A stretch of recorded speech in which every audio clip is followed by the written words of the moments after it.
দেশে স্থানীয় সরকার পদে নির্বাচন করতে পারবেন প্রবাসী বাংলাদেশিরা।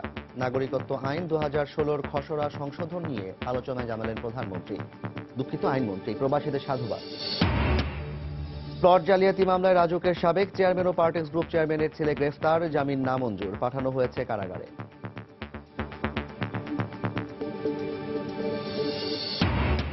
সন্ত্রাস, জঙ্গিবাদ, মাদক থেকে যুব সমাজকে রক্ষায় প্রচারণা চালাতে হবে ইমাম ওলামাদের, বাড়াতে হবে সচেতনতা, ইমাম সম্মেলনে প্রধানমন্ত্রী। অসুস্থতার কারণ দেখিয়ে বৃহস্পতিবার বকশীবাজারের আদালতে যাননি বেগম জিয়া। আইনজীবীদের করা সময় আবেদন মঞ্জুর, আত্মপক্ষ সমর্থনের পরবর্তী তারিখ 16 ফেব্রুয়ারি। এবং কাতারে প্রবাসী বাংলাদেশি শ্রমিকদের জন্য নেই ভালো মানের বাসস্থান। ভোগান্তি চরমে, কোম্পানির সঙ্গে শ্রমিকের কোনো চুক্তিপত্র না থাকায় অসহায় দূতাবাস।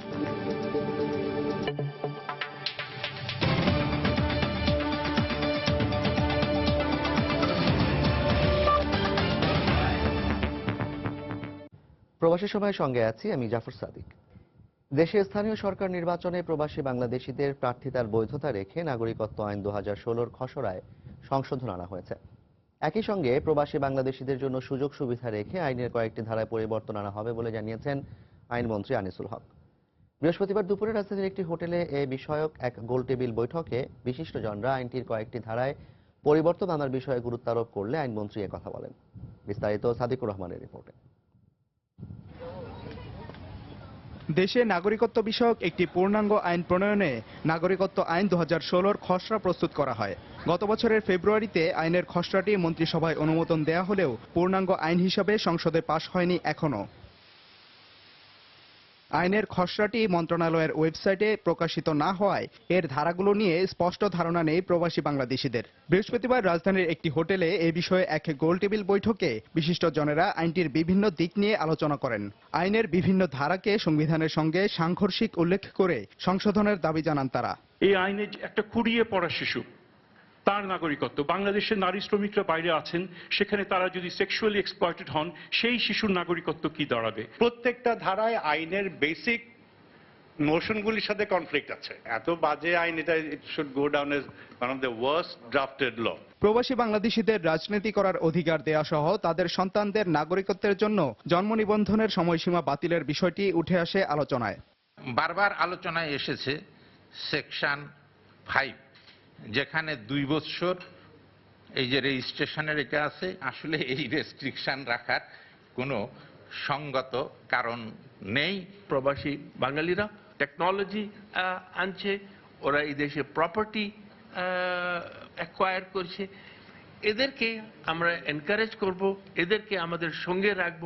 নাগরিকত্ব আইনের খসড়াটি চূড়ান্ত করার আগে কয়েকটি ধারায় সংশোধনী আনা হবে বলে জানান আইনমন্ত্রী। স্থানীয় সরকার সহ যে কোনো পদে নির্বাচন আর কোনো রাজনৈতিক সংগঠন করা। মাননীয় প্রধানমন্ত্রীর সাথে আমার এই দুটোর ব্যাপারে আলাপ হয়েছে। 5-এর 3-এও কিছু পরিবর্তন আনা হবে, যেটা আমি এখানে বলতে পারি নাগরিক এবং প্রবাসী বান্ধব হবে। সার্বজনীন মানবাধিকার বিবেচনায় আইন প্রণয়ন করা হলে দেশের স্বার্থ রক্ষা হবে বলে মনে করেন বিশিষ্টজনরা। সাদিকুর রহমান, সময় সংবাদ, ঢাকা। নাগরিকত্ব আইন 2016-র খসড়ায় সংশোধনী আনার সরকারি উদ্যোগের প্রশংসা করেছেন বিভিন্ন দেশে বসবাসরত প্রবাসী বাংলাদেশিরা। প্রবাসীদের কথা বিবেচনা করে আইনটি আরও শিথিল করা হবে বলে তাদের প্রত্যাশা। নাগরিকত্ব আইনের খসড়ার মধ্যে এমন কিছু ধারা ছিল যা আমাদের পরবর্তী প্রজন্মের সাথে বাংলাদেশের সম্পর্ক ছিন্ন হওয়ার আশঙ্কা ছিল। সরকার সেই ধারাগুলো সংশোধন করছে শুনে আমরা প্রবাসীরা খুবই খুশি। আমরা অনেক চিন্তায় ছিলাম, বিদেশি যারা আছি, ফ্রান্সে প্রবাসী এবং সারা বিশ্বের প্রবাসী বাংলাদেশিরা। সরকার এই আইন সংশোধন করা আমরা খুব খুশি হয়েছি। প্রবাসীদের মধ্যে যে একটা বৈরী মনোভাব সৃষ্টি হচ্ছিল এই দ্বৈত নাগরিকত্বের ক্ষেত্রে, এটা আশা করি এই আলোচনার ভিত্তিতে এখন প্রশমিত হবে। যেমনভাবে প্রবাসীরা উপকৃত হবে, দেশের প্রতি তাদের দায়িত্ববোধ আরও বাড়বে এবং দেশের দায়িত্ববোধ বাড়ার সঙ্গে সঙ্গে অর্থনৈতিক কার্যক্রমে অংশগ্রহণের সুবিধাও আসবে। প্লট জালিয়াতির মামলায় গ্রেফতার রাজুকের সাবেক চেয়ারম্যান ইকবাল উদ্দিন চৌধুরী এবং ভার্টেক্স গ্রুপের চেয়ারম্যানের ছেলে শওকত আজিজ রাসেলের জামিন নামঞ্জুর করে কারাগারে পাঠানোর নির্দেশ দিয়েছেন আদালত। সেই সঙ্গে 5 কার্যদিবসের মধ্যে যে কোনো 2 দিন জেল গেটে জিজ্ঞাসাবাদের নির্দেশ দেওয়া হয়। বৃহস্পতিবার দুপুরে তাদের আদালতে হাজির করা হলে বিচারক এ নির্দেশ দেন। প্লট বরাদ্দে অনিয়মের অভিযোগে বুধবার রাজুকের সাবেক চেয়ারম্যান ইকবাল উদ্দিন চৌধুরী ও পার্টেক্স গ্রুপের চেয়ারম্যান এম এ হাশেমের ছেলে শওকত আজিজ রাসেল সহ 8 জনের বিরুদ্ধে মতিঝিল থানায় মামলা দায়ের করে দুর্নীতি দমন কমিশন। মামলার এজাহারে বলা হয়, ইকবাল চৌধুরী রাজুকের চেয়ারম্যান থাকাকালে পার্টেক্স গ্রুপের পরিচালক শওকত আজিজ প্লটের আবেদন জানান রাজুকের কাছে। কিন্তু প্রাথমিকভাবে রাজুক সে আবেদন গ্রহণ না করলেও পরবর্তীতে ক্ষমতার অপব্যবহার ও অবৈধ প্রভাব খাটিয়ে অন্য আসামিদের সঙ্গে যোগসাজশে পার্টেক্স গ্রুপের পরিচালক শওকত আজিজকে পূর্বাচলে 20 কাঠার প্লট বরাদ্দ দেন রাজুক চেয়ারম্যান। এ মামলায় বৃহস্পতিবার ভোরে রাজধানীর গুলশানে অভিযান চালিয়ে রাজুকের সাবেক চেয়ারম্যান এবং হাশেমপুত্র রাসেলকে গ্রেফতার করে পুলিশ। দুপুরে তাদের সিএমএম কোর্টে হাজির করে 7 দিনের রিমান্ড চান পুলিশ।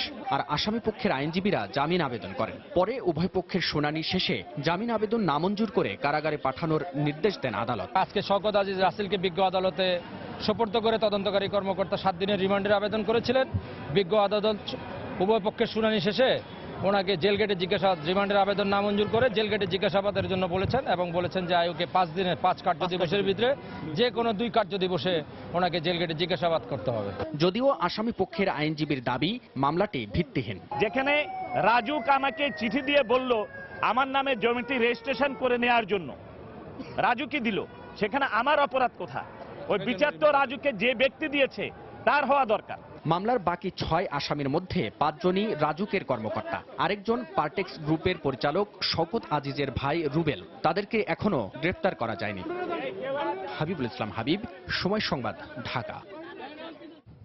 সন্ত্রাস, জঙ্গিবাদ ও মাদক থেকে দেশব্যাপী এবং যুব সমাজকে রক্ষা করতে ইমাম ওলামাদের ব্যাপক প্রচারণা চালানোর আহ্বান জানিয়েছেন প্রধানমন্ত্রী শেখ হাসিনা। বৃহস্পতিবার রাজধানীর বঙ্গবন্ধু আন্তর্জাতিক সম্মেলন কেন্দ্রে ইসলামিক ফাউন্ডেশন আয়োজিত ইমাম সম্মেলনে তিনি এ কথা বলেন। প্রধানমন্ত্রী বলেন, মানুষের মধ্যে সচেতনতা থাকলে দেশে সন্ত্রাস ও জঙ্গিবাদ স্থান পাবে না। দেশের 64 জেলার ইমামদের নিয়ে ইসলামিক ফাউন্ডেশন আয়োজন করে ইমাম সম্মেলন, যেখানে ফাউন্ডেশনের মাধ্যমে নির্বাচিত শ্রেষ্ঠ ইমামদের হাতে পুরস্কার তুলে দেন প্রধানমন্ত্রী শেখ হাসিনা। আমরা ধর্মীয় শিক্ষাকে পুরস্কার বিতরণী শেষে ইমামদের উদ্দেশ্যে বক্তব্য দেন প্রধানমন্ত্রী। বলেন, জাতীয় মসজিদ বাইতুল মোকাররম সংস্কার সহ ইসলামের প্রসারে কাজ করে যাচ্ছে সরকার। শিক্ষাটা পূর্ণাঙ্গ হবে তখনই যখন পার্থিব জগতের শিক্ষার সাথে সাথে ধর্মীয় শিক্ষাটাও সবাই গ্রহণ করতে পারবে, তখনই শিক্ষাটা পূর্ণাঙ্গ শিক্ষা হবে। ইংরেজি, বাংলা, আরবি এই 3টি ভাষা একত্রিত করে এই পবিত্র কোরআন শরীফ আমরা ডিজিটাল কোরআন শরীফ তৈরি করে দিয়েছি, যেখানে বসে মানুষ পৃথিবীর যে কোনো জায়গায় বসেই আমাদের ওই কোরআন শরীফ তারা পড়তে পারবে। প্রধানমন্ত্রী বলেন, ইমাম ও মুয়াজ্জিনদের জীবনমান উন্নয়নে ট্রাস্ট গঠন সহ নানামুখী উন্নয়ন কর্মসূচি গ্রহণ করেছে বর্তমান সরকার। ভবিষ্যতে প্রতিটি উপজেলা একটি করে মডেল মসজিদ ও ইসলামিক সেন্টার স্থাপন করার ঘোষণা দেন প্রধানমন্ত্রী। আমাদের অর্থনৈতিক কর্মকাণ্ডের মাধ্যমে যাতে আয় বাড়ানো যায়, এজন্য শুধুমাত্র আলেম ওলামাগণের তত্ত্বাবধানে পরিচালিত হবে এমন একটি অর্থনৈতিক জোন তৈরির চিন্তা ভাবনাও আমাদের রয়েছে। কারণ আমরা সারা বাংলাদেশে 100টা অর্থনৈতিক অঞ্চল করছি, সেখানে যদি কেউ কোনো ধরনের শিল্প প্রতিষ্ঠান করতে চান বা কোনো কিছু করতে চান, সেই জন্য সুযোগ দেওয়া হবে। এ সময় সন্ত্রাস ও জঙ্গিবাদ দমনে ইমামদের সহযোগিতা চান প্রধানমন্ত্রী। বিশাল সাম্রাজ্য ইসলাম ধর্মের আওতায় গড়ে উঠেছিল, অথচ আজকে সেখানে এই ধর্মকেই কিভাবে হেয় করছে সামান্য কিছু মানুষের অপকর্মের জন্য। আপনারা যদি মানুষকে এটা ভালোভাবে বুঝান, তাহলে নিশ্চয়ই আমাদের দেশ থেকে আমরা এই সন্ত্রাস জঙ্গিবাদ সম্পূর্ণভাবে দূর করতে পারবো।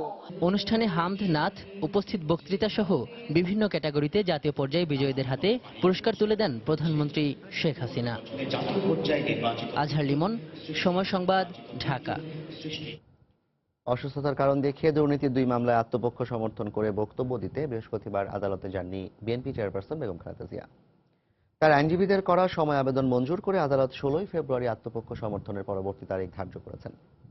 বিএনপি চেয়ারপারসন বেগম জিয়ার আদালতে যাওয়ার প্রস্তুতি হিসেবে বৃহস্পতিবার সকাল থেকেই আদালত চত্বরে জোরদার করা হয় নিরাপত্তা ব্যবস্থা। বেগম জিয়ার সিকিউরিটি ফোর্সের সদস্যরাও যান সকালেই, কিন্তু আদালতের দিনের কার্যক্রমের শুরুতেই আসামি পক্ষের আইনজীবীরা লিখিত আবেদনে জানান, সকালে হঠাৎ করেই অসুস্থ হয়ে পড়ায় আদালতে উপস্থিত হতে পারবেন না বেগম জিয়া। পাশাপাশি আদালতের প্রতি অনাস্থা আবেদন উচ্চ আদালতে বিচারাধীন থাকবার বিষয়টিও বিচারকের দৃষ্টিতে আনেন তারা। বিচারক আবু আহমদ জমাদার সার্বিক বিষয় বিবেচনা করে সময় আবেদন মঞ্জুর করেন। তিনি একজন সিনিয়র নেতৃস্থানীয় তিনি ব্যক্তি এবং সম্মানীয় ব্যক্তি। আমরা তার অসুস্থতার গ্রাউন্ডটা উচ্চতার আমাদের আদালত সেটা বিবেচনায় নিয়েছেন, সুতরাং সেই কারণে সময়ের আবেদন মঞ্জুর করা হয়েছে। বিজ্ঞ আদালতে যে রকম ভাবে বিচার কার্য পরিচালনা হয়েছে তাতে আমরা অনাস্থা দিয়েছি। আমরা চেয়েছি কুয়েত থেকে টাকা এসেছে না সৌদি আরব থেকে টাকা এসেছে, অত্যন্ত গুরুত্বপূর্ণ জিনিস। বিজ্ঞ আদালত বলেছেন এটা একটা ডিফেন্স প্লি, কখনো না এটা ডিফেন্স প্লি। প্রবাসের সময় আরো থাকছে, মোবাইল ব্যাংকিং এর মাধ্যমে গ্রাহকদের কাছ থেকে অতিরিক্ত টাকা নিচ্ছে বিভিন্ন প্রতিষ্ঠান। আর্থিক ক্ষতির মুখে ব্যাংকিং সেবার বাইরে থাকা জনগণ।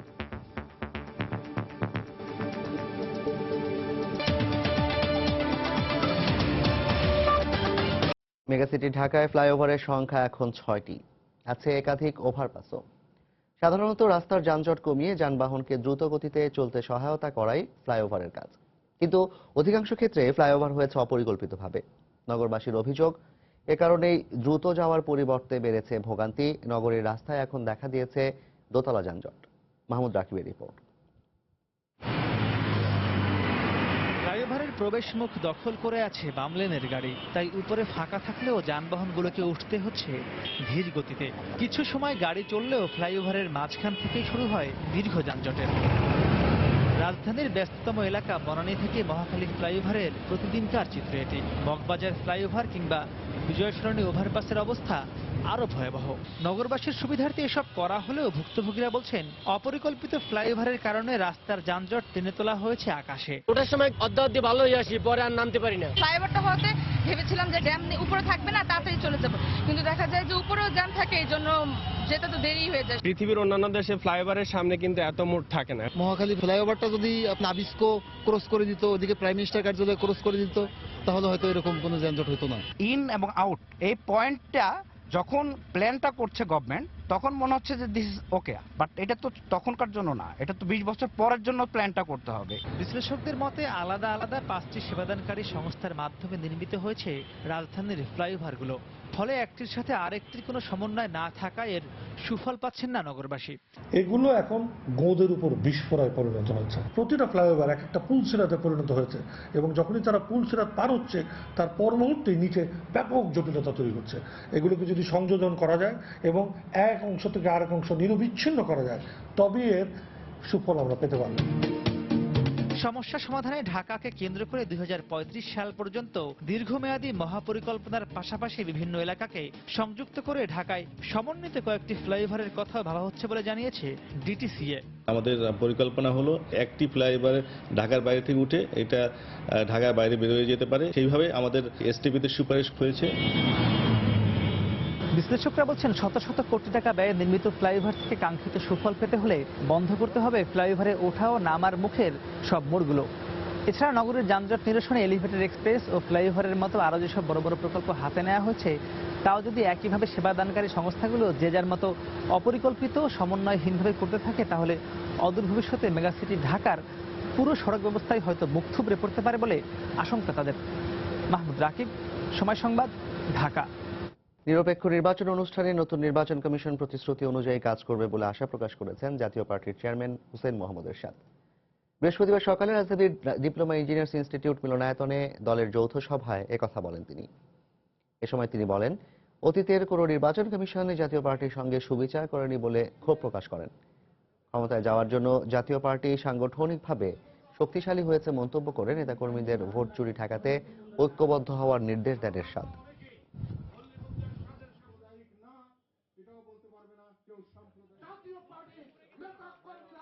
প্রচার হয়েছে জাতীয় পার্টির লিস্টে ওনার নামটা ছিল। আমরা খুশি হয়েছি যে আমাদের লিস্টের থেকে একজন চিফ কমিশনার হয়েছেন, প্রধান নির্বাচন কমিশনার হয়েছেন। এটা বড় কথা নয়, বড় কথা হলো আমরা সুষ্ঠু নির্বাচন চাই।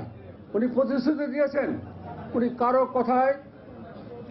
কথায় তিনি প্রভাবান্বিত হবেন না, সুষ্ঠু নির্বাচন করবেন।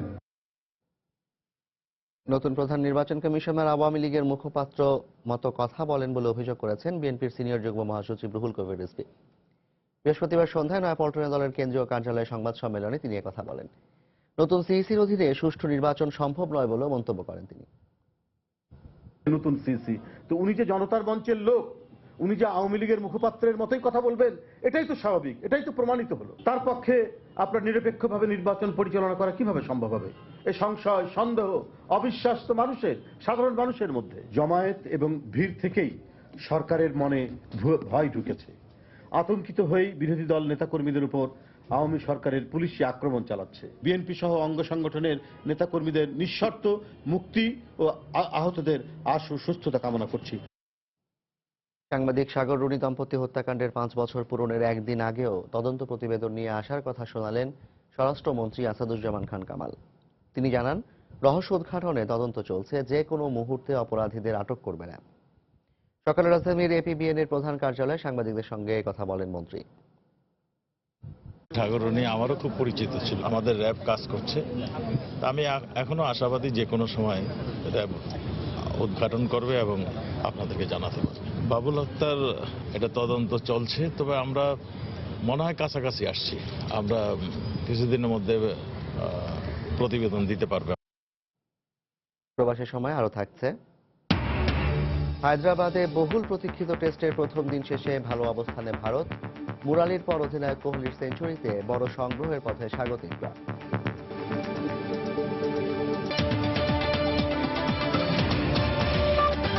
রাজধানীর মিরপুরের পল্লবী থেকে জাতীয় পরিচয়পত্র জাল করে মোবাইল সিম বিক্রির অভিযোগে 61 জনকে আটক করেছে র্যাব। বুধবার রাতে পল্লবীর একটি অফিসে অভিযান চালিয়ে তাদের আটক করা হয়।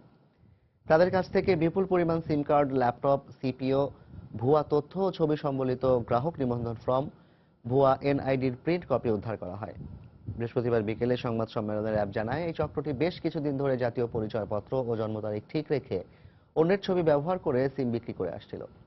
গ্রাহকদের অভিযোগের ভিত্তিতে অভিযান চালিয়ে র্যাব তাদের আটক করে।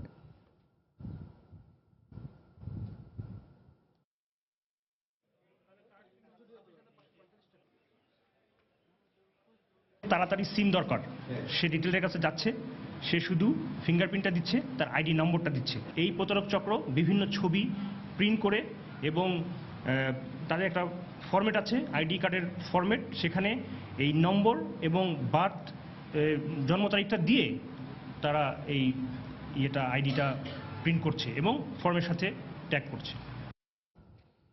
ঢাকার নারায়ণগঞ্জে অভিযান চালিয়ে আন্তর্জাতিক মানব পাচার চক্রের 2 নারী সদস্য সহ 6 জনকে আটক করেছে র্যাব।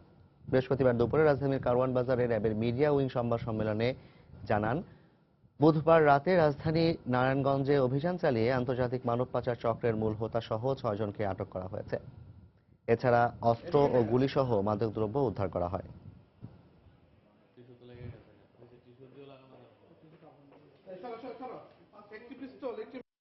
বিভিন্নভাবে আমরা তথ্যপত্র সংগ্রহ করতে থাকি যে আসলে এরকম আইসোলেটেড ইনসিডেন্টগুলি কোথায় কোথায় হতে পারে, সে ব্যাপারে কিছু তথ্য আসে এবং অন্যান্য আনুষঙ্গিক বেশ কিছু তথ্য করার পরে মোটামুটি নিশ্চিত হয় যে একটি দল আছে যারা এই অপহরণের সঙ্গে বিভিন্ন সময় সরাসরি সম্পৃক্ত আছে এবং এই অপহরণকারী চক্রের শুধু যে অপহরণ করে না, অপহরণ তারপরে এদেরকে যখন মৃত্যু ঘটে লাশগুলিকে তারা গুম করে দেয় এবং এর সঙ্গে কিছু কিছু এই শিশুদেরকে তারা বিদেশে পাচার করে থাকে। এই অপহরণকারী চক্রের মূল হোতাসহ বাকি সর্বমোট 6 জনকে আমরা আটক করতে সক্ষম হয়েছি।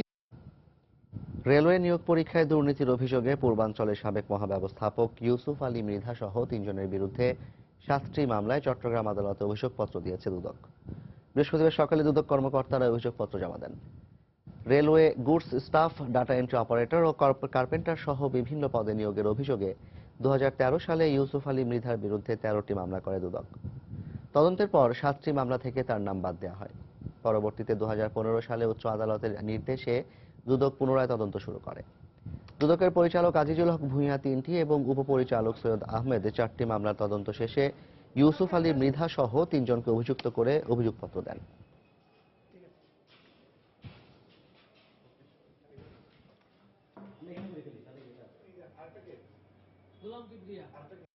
রেলওয়ে পূর্ব অঞ্চলের সাবেক GM Yusuf Ali Mridha, social welfare officer Golam Kibria সহ আরো একজন অবৈধভাবে আর্থিক সুবিধা নিয়ে যারা পাস করেছে তাদেরকে চাকরি না দিয়ে যারা ফেল করেছে তাদেরকে তারা চাকরিটা দিয়েছে। 13টি মামলা হয়, এর মধ্যে বেশ কয়েকটি মামলা পূর্বে চার্জশিট হয়েছে আর আজকে আমরা 60টি মামলায় চার্জশিট দাখিল করেছি।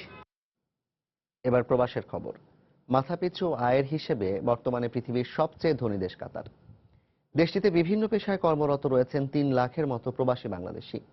কিন্তু বাংলাদেশি শ্রমিকদের বেশিরভাগের থাকার জায়গা নিম্নমানের। দূতাবাস বলছে, শ্রমিকদের সঙ্গে কোম্পানির কোনো চুক্তিপত্র না থাকায় কিছুই করতে পারছেন না তারা। কাতার প্রতিনিধি আনোয়ার হোসেন মামুনের তথ্য ও ছবি নিয়ে ডেস্ক রিপোর্ট। কাতারের রাজধানী দোহার বিভিন্ন জায়গায় দেখা মিলবে এমন রঙিন আলো আর উঁচু দালান কোঠার। দিন দিন ছাড়িয়ে যাচ্ছে আমেরিকা বা ইউরোপের মতো উন্নত দেশগুলোর ইমারতকেও। কিন্তু একেবারেই ভিন্ন পরিবেশে বসবাস করছেন দেশটিতে প্রবাসী বাংলাদেশিরা। দেখে বোঝার উপায় নেই এটি কোনো উন্নত দেশের বাসস্থান। নিম্নমানের পরিবেশ আর একসঙ্গে গাদাগাদি করে মানবেতর জীবনযাপন করছেন এসব বাংলাদেশি শ্রমিক। এই যে 11টা সিট বসেছে, 11টা সিটের মধ্যে 22 জন মানুষ থাকে। 22 জন মানুষ থাকে সিটটার মধ্যে কি জীবিতি লাগতেছে, থাকার পরিবেশ ভালো না। সকালে 4টা বাজে উঠে ধীরে যেতে হইতেছে, এসে রান্না বান্না করতে হইতেছে। কাতার সরকারও কোনো একটা ভূমিকা নেয় না, আর বাংলাদেশ সরকারও তো কোনো একটা ভূমিকা নেয় না। শ্রমিকদের সমস্যা নিয়ে কাজ করার মতো কোনো সংগঠন কাতারে গড়ে না ওঠায় হতাশ বাংলাদেশি কমিউনিটির নেতারা। কাতারে যারা বিভিন্ন সংগঠন সবাই মিলে বসে শ্রমিকদের কল্যাণের জন্য যাতে বাংলাদেশি কমিউনিটি সবাইকে নিয়ে সংগঠন গড়ে তুলে আমরা শ্রমিকদের উন্নয়নের কাজে সম্পৃক্ত হতে পারি। আর বাংলাদেশি শ্রমিকদের সঙ্গে তাদের নিয়োগকারী কোম্পানির চুক্তিপত্র না থাকায় অসহায় প্রবাসীদের পাশে দাঁড়াতে পারছে না বাংলাদেশ দূতাবাস। বাংলাদেশ থেকে আসার সময় এটা এনশিওর করে আসতে হবে, তাদের চুক্তিপত্র সাইন করতে হবে, চুক্তিপত্রে কত টাকা বেতন দেওয়া হবে, কি কাজ করবে, কোথায় থাকবে, এগুলো ক্লিয়ারলি মেনশন করা থাকে। সেভাবে যদি তারা আসে তাইলে কিন্তু এখানে যদি তারা এরকম প্রোভাইড করতে না পারে, নিশ্চয়ই আমরা এমবেসি থেকে এখানে যদি টেক আপ করি তারা এটা দিতে বাধ্য থাকবে। 2022 সালের ফুটবল বিশ্বকাপের আয়োজক কাতার, তাই দেশটিতে চলছে বিশাল নির্মাণযজ্ঞ। আর এজন্য আরো 2 লাখ বাংলাদেশি শ্রমিক কাতারে আসবে বলে জানিয়েছে বাংলাদেশ দূতাবাস। এই অবস্থায় প্রবাসী শ্রমিকদের দাবি ন্যায্য পারিশ্রমিকের পাশাপাশি উন্নত বাসস্থানের ব্যবস্থা যেন হয়। সময় সংবাদ, দোহা, কাতার। বাংলাদেশের সাংবাদিক হত্যা ও নির্যাতনের ঘটনায় প্রতিবাদ সভা করেছে কুয়েতে বাংলাদেশি বিভিন্ন প্রিন্ট ও টেলিভিশন সাংবাদিকদের সংগঠন বাংলাদেশ রিপোর্টার্স ইউনিটি কুয়েত। বৃহস্পতিবার রাতে কুয়েত সিটির একটি হোটেলে প্রতিবাদ সভায় সভাপতিত্ব করেন সংগঠনের সভাপতি মঈনুদ্দিন সরকার। সভা পরিচালনা করেন সাধারণ সম্পাদক শেখ এহসানুল হক। সভায় বক্তারা সাংবাদিক শিমুল হত্যা, দৈনিক বাংলাদেশ প্রতিদিনের সার্ভার প্রতিনিধি নাজমুল হুদাকে গ্রেফতার করে নির্যাতন, সাংবাদিক ইকবাল সোবহান চৌধুরীর বিরুদ্ধে মামলা এবং এটিএন নিউজের 2 সাংবাদিকের ওপর পুলিশি হামলার প্রতিবাদ জানান।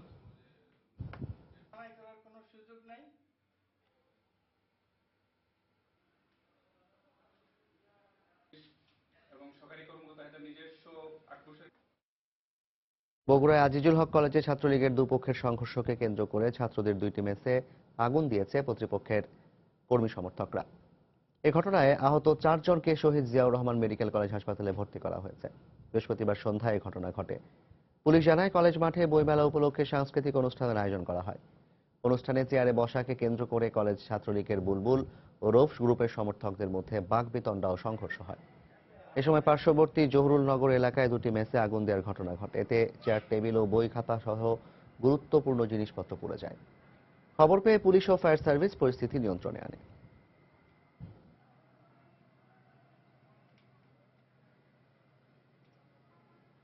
বিবদমান ছাত্রলীগের 2টি গ্রুপের মধ্যে একটু ধাওয়া পাল্টা দেওয়ার ঘটনা ঘটে এবং ঘটার প্রেক্ষিতে কলেজ ক্যাম্পাসের পার্শ্ববর্তী জহুরুলনগর এলাকায় 3টা ছাত্রাবাসে এরা অগ্নিসংযোগের চেষ্টা করলে এলাকাবাসী ফায়ার সার্ভিস বা পুলিশ আসার আগেই তারা নিজেরাই আগুন নিভিয়ে ফেলে। যারা এই ঘটনাগুলোর সাথে জড়িত ছিল তাদেরকে ধরার জন্য বা তাদেরকে আটক করার জন্য আমরা এখন তৎপর আছি। রোহিঙ্গা সমস্যার সমাধানে আন্তর্জাতিক প্রচেষ্টা আরও জোরদার করা প্রয়োজন বলে জানিয়েছেন 3 দেশের রাষ্ট্রদূত। এ ব্যাপারে মিয়ানমারকে সব ধরনের সহায়তার আশ্বাস দেন তারা।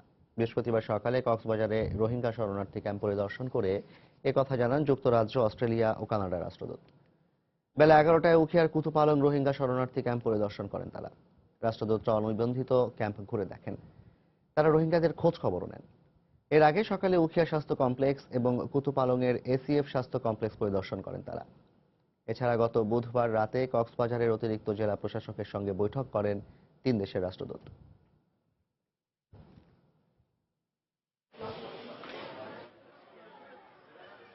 I'm calling on the government of Myanmar করছি। আমি মিয়ানমার সরকারের কাছে আহ্বান জানাতে চাই, রোহিঙ্গাদের উপর অত্যাচার বন্ধ করুন, তাদের জন্য নিরাপদ পরিবেশ তৈরি করুন যাতে তারা নিজের দেশে ফিরে যেতে পারে। তবে রোহিঙ্গারা যতদিন বাংলাদেশে থাকবে যুক্তরাজ্য তাদের সহযোগিতা করে যাবে। আমাদের সবার সহযোগিতা তাদের এখন প্রয়োজন।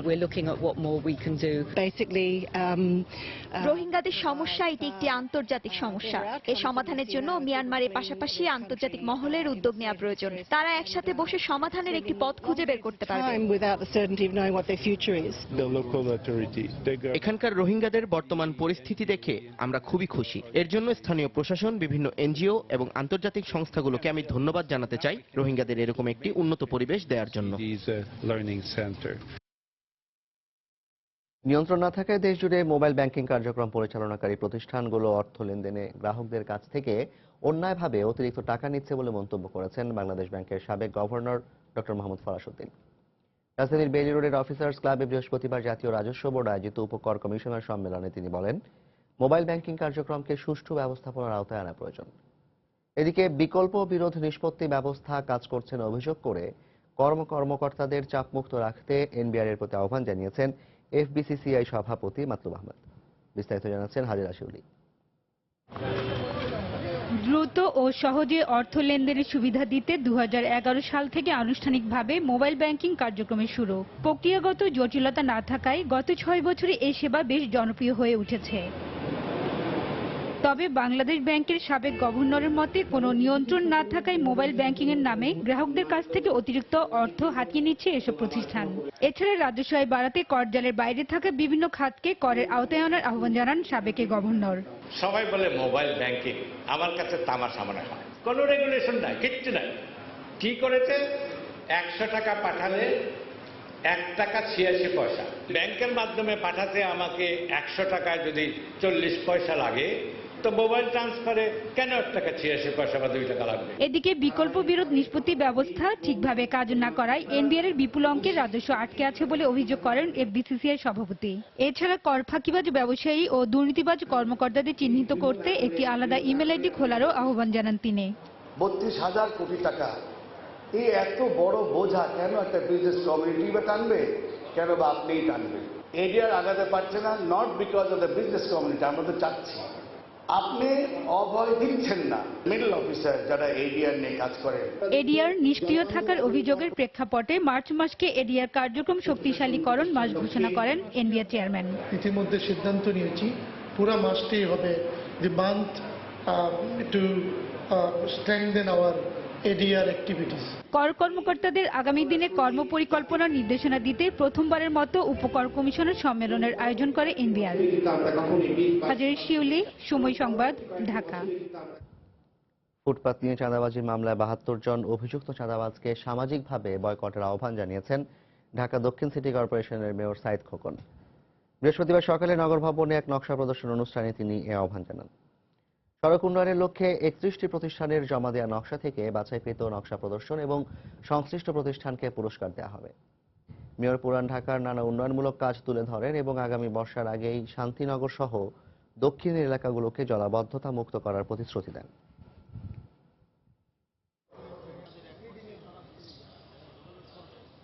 বাহাত্তর জন চাঁদাবাজের বিরুদ্ধে আজকে মামলা দায়ের করেছি। আমি ঢাকা দক্ষিণ সিটি কর্পোরেশনের আপনাদের নির্বাচিত মেয়র হিসেবে আজকের এই সভা থেকে দক্ষিণ সিটি কর্পোরেশনের সর্বস্তরের জনগণের কাছে আবেদন জানাচ্ছি, চাঁদাবাজদেরকে আপনারা সামাজিকভাবে বয়কট করুন। সিলেটে হজ এজেন্সিদের সংগঠন হাব গণতান্ত্রিক ঐক্য ফ্রন্টের মতবিনিময় সভা অনুষ্ঠিত হয়েছে। বৃহস্পতিবার রাতে নগরের একটি হোটেলে সভা অনুষ্ঠিত হয়। এতে প্রধান অতিথি ছিলেন বাংলাদেশ হজ যাত্রী ও হাজি কল্যাণ পরিষদের সভাপতি অ্যাডভোকেট আব্দুল্লাহ আল নাসের। প্রধান অতিথির বক্তব্যে হাবের বর্তমান কমিটির বিরুদ্ধে বিভিন্ন অনিয়ম ও দুর্নীতির অভিযোগ করেন তিনি। এ সময় হাবের আগামী নির্বাচনে হাব গণতান্ত্রিক ঐক্য ফ্রন্টের প্রার্থীদের জয়ী করতে ঐক্যবদ্ধভাবে কাজ করার আহ্বান জানান আব্দুল্লাহ আল নাসের। সভায় ঢাকা ও সিলেট অঞ্চলের নেতারা উপস্থিত ছিলেন।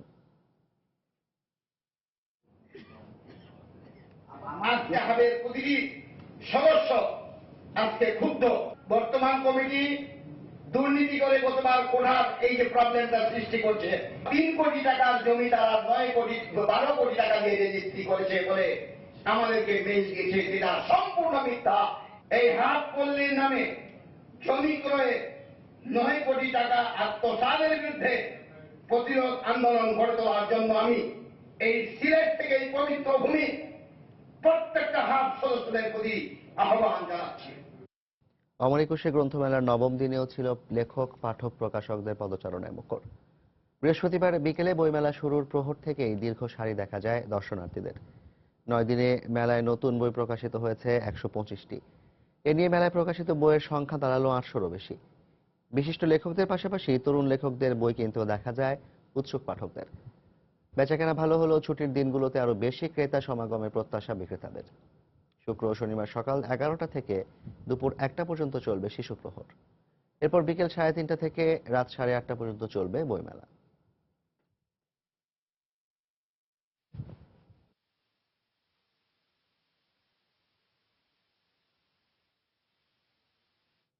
দেশের বাইরের খবর।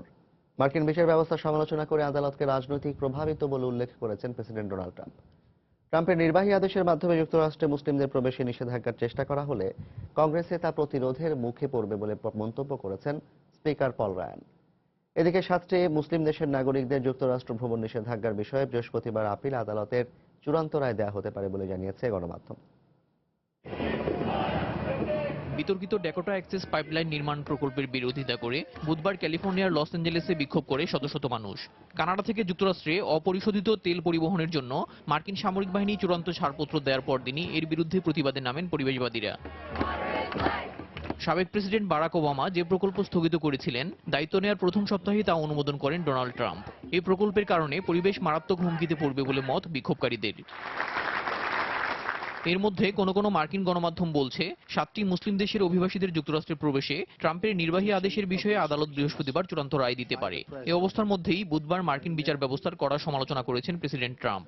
ওয়াশিংটন ডিসিতে বিভিন্ন রাজ্য থেকে আসা পুলিশ কর্মকর্তা ও শেরিফদের এক সভায় তিনি আদালতকে রাজনৈতিক প্রভাবপূর্ণ বলে মন্তব্য করেন। আমি আদালতকে পক্ষপাতদুষ্ট বলবো না, তবে অবশ্যই রাজনীতি প্রভাবিত। অভিবাসী প্রবেশে বিধিনিষেধের বিষয়টি চূড়ান্ত হওয়ার আগেই আদালত এতে হস্তক্ষেপ করেছে। নির্বাহী আদেশের ব্যাপারে রায় দেওয়ার আগে আদালত দেশের নিরাপত্তার বিষয়টি বিবেচনায় নেবে বলে আশা করি। নির্দিষ্ট কয়েকটি দেশের অভিবাসীদের উপর নিষেধাজ্ঞার নামে যুক্তরাষ্ট্রে মুসলিমদের প্রবেশ নিষিদ্ধ করার চেষ্টা হলে এর বিরোধিতা করবেন বলে জানিয়েছেন কংগ্রেসের স্পিকার পল রায়ান। বুধবার পিবিএস নিউজ আওয়ারের সঙ্গে সাক্ষাৎকারে রায়ান বলেন, সন্ত্রাসীদের প্রবেশ ঠেকানোর নামে মুসলিমদের নিষিদ্ধ করা হলে বিষয়টি কংগ্রেসে তীব্র প্রতিরোধের মুখে পড়বে। রাশিয়ার উপর যুক্তরাষ্ট্রের আরোপিত নিষেধাজ্ঞা এখনই শিথিল করা উচিত নয় বলেও মন্তব্য করেন স্পিকার রায়ান। মেয়ে ইভানকার ব্যবসার পক্ষে কথা বলার জন্য রাষ্ট্রীয় টুইটার অ্যাকাউন্ট ব্যবহার করায় ডেমোক্রেট সিনেটর ও সামাজিক যোগাযোগ মাধ্যমে কড়া সমালোচনার মুখে পড়েছেন প্রেসিডেন্ট ডোনাল্ড ট্রাম্প। সম্প্রতি মার্কিন চেইন শপ নর্ডস্ট্রম কর্তৃপক্ষ ইভানকার মালিকানাধীন প্রতিষ্ঠানের পোশাক ও প্রসাধনী বিক্রি করবে না বলে ঘোষণা দেওয়ার পর প্রেসিডেন্টের টুইটার অ্যাকাউন্ট থেকে বিষয়টিকে অগ্রহণযোগ্য উল্লেখ করে কোম্পানিটির সমালোচনা করা হয়। দেলোয়ার হোসেন, সময় সংবাদ।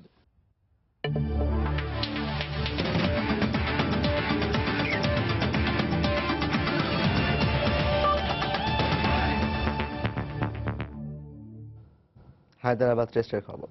বহুল প্রতীক্ষিত টেস্টে প্রথম দিন শেষে বাংলাদেশের বিপক্ষে বেশ ভালো অবস্থানে আছে স্বাগতিক ভারত। দিন শেষে তাদের সংগ্রহ 3 উইকেটে 356 রান। ওপেনার মুরালি বিজয়ের সেঞ্চুরির পর অধিনায়ক বিরাট কোহলির অপরাজিত 111 রানে ভর করে বড় সংগ্রহের পথে টিম ইন্ডিয়া। টাইগারদের হয়ে তাসকিন, মিরাজ এবং তাইজুল নিয়েছেন একটি করে উইকেট। এসএম সালাউদ্দিনের ক্যামেরায় ভারত থেকে আরো জানাচ্ছেন নিয়ামতুল্লাহ বাবু। কেউ বলছেন ঐতিহাসিক, আবার কারো মতে বহুল প্রতীক্ষিত ভারতের মাটিতে স্বাগতিকদের বিপক্ষে বাংলাদেশের প্রথম টেস্ট ম্যাচ। লড়াইয়ের মঞ্চ হায়দ্রাবাদের রাজীব গান্ধী স্টেডিয়ামে টসে জিতে ব্যাটিংয়ের সিদ্ধান্ত নেয়া বিরাট কোহলিকে শুভেচ্ছা জানিয়ে মুশফিক নিজ বাহিনীকে নিয়ে নেমে পড়লেন প্রতিপক্ষের ব্যাটসম্যানদের বধ করতে। একমাত্র টেস্টের প্রথম ওভারেই টসে হারার ঝাল মেটাতেই যেন পেসার তাসকিনকে পাঠিয়ে দিলেন ওপেনারদের বিপক্ষে। ফলস্বরূপ টিম ইন্ডিয়ার দলীয় 2 রানের মাথায় দারুণ ডেলিভারিতে ইনসাইড এজ হয়ে বোল্ড আউট হন ওপেনার লোকেশ রাহুল। ম্যাচের শুরুতেই এমন ধাক্কা খেয়ে কিছুটা ধীর হয়ে পড়ে রানের চাকা। তবে কয়েক ওভার পরই উইকেটে থিতু হয়ে বোলারদের ওপর উল্টো চাপ প্রয়োগ করে খেলেন মুরালি বিজয় ও পূজারা। এর মাঝে 19তম ওভারে মুরালি বিজয় যখন ব্যক্তিগত 35 রানে ব্যাট করছেন তখনই এই জুটি ভাঙতে পারতেন মিরাজ। দুই ব্যাটসম্যানের ভুল বোঝাবুঝির সুযোগে হাতে বল পেয়েও রান আউট করতে পারেননি তিনি। তবে এই দুজনের 178 রানের ভয়ঙ্কর হয়ে ওঠা বড় জুটি ভাঙেন ওই মিরাজই। আউট হওয়ার আগে ক্যারিয়ারের 12তম 50 তুলে নিয়ে 83 রান করেন পূজারা। এ সময় ক্রিজে আসেন অধিনায়ক বিরাট কোহলি। শুরুতেই ওয়ানডে মেজাজে শুরু করেন তিনি। এ সময় তাকে অপর প্রান্তে সঙ্গ দেয়া মুরালি বিজয় টেস্ট ক্যারিয়ারের 9ম সেঞ্চুরি তুলে নেন। কোহলি ও মুরালি বিজয়ের 54 রানের জুটিতে এবার আঘাত হানেন আরেক স্পিনার তাইজুল। বোল্ড হওয়ার আগে ব্যক্তিগত 108 রান করেন তিনি। দিনের বাকিটা শুধুই কোহলিময়, যেখানে ক্যারিয়ারের 16তম সেঞ্চুরি তুলে নিয়ে আজিঙ্কা রাহানেকে সঙ্গে নিয়ে দিন শেষ করেছেন তিনি। দিন শেষে 3 উইকেটে 356 রানের সংগ্রহ বলে দেয় দ্বিতীয় দিনে টাইগারদের চ্যালেঞ্জ হবে দ্রুততার সাথে টিম ইন্ডিয়াকে বেঁধে ফেলে চালকের আসনে বসার। দিন শেষে 3 উইকেটে 356 রানের সংগ্রহই বলে দেয় দিনের শুরুতে টসে জিতে ব্যাটিংয়ের সিদ্ধান্তটা টিম ইন্ডিয়ার জন্য কতটা ইতিবাচক ছিল, যেখানে রয়েছে মুরালি বিজয়ের শতক এবং তার সাথে রয়েছে বিরাট কোহলির অপরাজিত সেঞ্চুরি। আর তাই দ্বিতীয় দিনের শুরুতে টাইগার বোলারদের সামনে চ্যালেঞ্জ থাকবে ইন্ডিয়ার ব্যাটসম্যানদেরকে যত দ্রুত সম্ভব প্যাভিলিয়নে ফেরত পাঠিয়ে তাদেরকে কম রানের মধ্যে বেঁধে ফেলা, অন্যথায় চাপা পড়তে হবে পাহাড়সম রানের চাপায়। হায়দ্রাবাদের রাজীব গান্ধী স্টেডিয়াম থেকে নিয়ামতুল্লাহ বাবু, সময় সংবাদ, ভারত। এ পর্যায়ের শীর্ষ সংবাদগুলো জানিয়ে দিচ্ছি আরেকবার। দেশে স্থানীয় সরকার পদে নির্বাচন করতে পারবেন প্রবাসী বাংলাদেশিরা। নাগরিকত্ব আইন 2016 এর খসড়া সংশোধনী নিয়ে আলোচনায় জানালেন আইনমন্ত্রী। প্রবাসীদের সাধুবাদ। প্লট জালিয়াতি মামলায় রাজুকের সাবেক চেয়ারম্যান ও পার্টেক্স গ্রুপ চেয়ারম্যানের ছেলে গ্রেফতার, জামিন নামঞ্জুর, পাঠানো হয়েছে কারাগারে।